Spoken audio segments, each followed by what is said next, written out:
जय जोहर संगवारी हो, कैसे हो आप मन हम। भारी समस्या है ना जिंदगी में। मोरो जिंदगी में एक ठन भारी समस्या रही संगवारी हो, का बताऊं। ज्यादातर लड़की मन ला आजकल देखे बर मिलथे कि ओ मन ला पीरियड की समस्या है, इरेग्युलर पीरियड की समस्या। कोई ला समय पे नहीं है तो कोई ला बहुत कम ब्लीडिंग होते।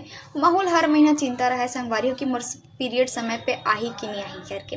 लेकिन अब मोला चिंता करे के कोई जरूरत नहीं है, काबर कि मैं पिछले 1 महीना से ये सिबकथान के जूस ला पियत हूँ संगवारी हो। और जब ले ये जूस ला पियत हूँ ना मैं, हाँ मोर पीरियड हा इरेग्युलर से रेगुलर हो चुके हैं। मैं तो भारी खुश हूँ अब।